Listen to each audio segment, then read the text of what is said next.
नमस्कार, स्वागत है आप सभी का लाइव सिटीज़ पर और मैं हूं आपके साथ ऋषा।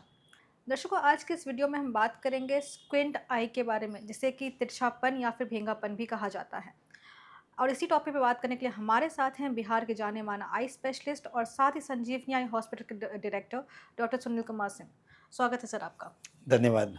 सर, आजकल हम लोग देखते हैं कि चाहे वो बच्चे हों या अडल्ट्स हों, उन्हें स्क्विंट आई की प्रॉब्लम होती है। यानी कि तिरछापन, मतलब कि जैसे कि जब देखते हैं तो सेम डायरेक्शन में नहीं देखते हैं, या फिर होता है कि दोनों आँखें एक इधर देख रही हैं, इधर इधर देख रहे हैं, तो साथ ही काफ़ी कन्फ्यूजन भी होता है। तो मैं आपसे सर समझना चाहती हूँ कि सर इसका मुख्य कारण क्या होता है और इसके लक्षण क्या होते हैं?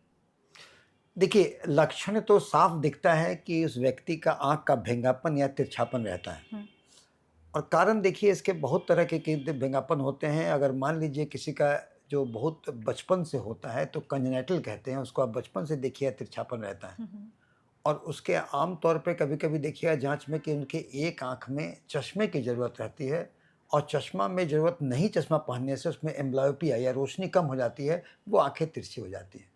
या 9 वर्ष के ऊपर पहले कहेंगे तो चश्मा देने से उनका तिरछापन देखने में कम लगने लगता है। तो चश्मा पहनना एक कारण है तिरछापन का। बहुत लोग का चश्मे से ठीक हो जाता है, माने दिखने में उसको तिरछापन कम लगता है, उसी से काम चल जाता है। और चश्मा अगर 9 वर्ष के पहले ना लगाएँ और एम्ब्लियोपिया हो जाता है, तो उसके एम्ब्लियोपिया का मतलब एक आँख में रोशनी नहीं, वो तिरछा हो गया। उसको ऑपरेशन करके आप ले भी आते हैं सीधा, तो उसका चांसेस तिरछा होने का फिर से होता है। इसलिए ये देखना ज़रूरी है किस कारण से है, किस तरह का है। भेंगापन इसोट्रोपिया होता है, एक्ज़ोट्रोपिया होता है, अकोमोडेटिव होता है, वर्टिकल मसल, हॉरिज़ॉन्टल मसल, ये सारी चीज़ों को लेके उसके उसके जानने पड़ेंगे, प्रिज़्मेटिक है। तो वो बच्चों को आप प्रॉपर स्क्विंट इवैल्यूएशन करते हैं, उसके बाद देखते हैं कि चश्मे से नहीं ठीक हुआ तो स्क्विंट सर्जरी के लिए आप करते हैं, क्योंकि हुँ, समय पर सर्जरी नहीं होने से अगर आई में एंब्लियोपिया हो गया तो उसकी आँख में रोशनी कम हो जाएगी। समझिए कोई आँख तिरछा है, हुँ, हुँ, वो नहीं देख रहा है, उस पर इस्तेमाल हो नहीं रहा है, इस्तेमाल केवल एक आँख हो रहा है।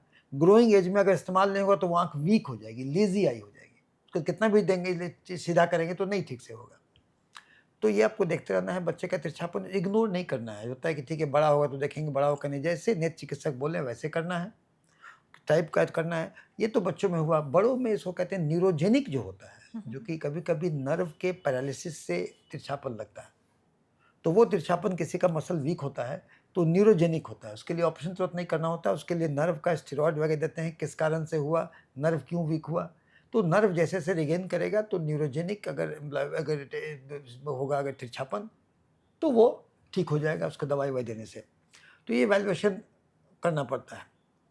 और अगर मान लीजिए अगर हुआ अगर तो अगर बच्चों में हुआ है उसमें तो ऑपरेशन जो करना पड़ता है, तो आँखों के पास मसल्स होते हैं। अब 2 मसल होगा, 4 मसल होगा, ऑब्लिक मसल इन्वॉल्व है कि नहीं, ये सब देखने पड़ेंगे इवैल्यूएशन में। एक आई को टच करने से होगा या दोनों आई उसको देना पड़ेगा, देखना पड़ेगा। तो ये सब देख कर के, क्योंकि स्क्विंट का इलाज अगर छोटा-मोटा हो, थोड़ा बहुत हो तो आप अगर रिफ्रैक्शन से चश्मा देने से अगर सीधा लगता है तो उसको कुछ नहीं करना है, न्यूरोजेनिक होगा दवाई देना है। अगर अन्य लोग केस में ऑपरेशन की ज़रूरत पड़ सकती है, लेकिन ऑपरेशन करें, तो बच्चों में करने पर ऑपरेशन क्या होता है कि बच्चे को कोऑपरेट नहीं करेंगे, उनको बेहोश करके करना पड़ता है। सारी ये सावधानियाँ देख के चलनी हुँ, पड़ती है, उसको करना है।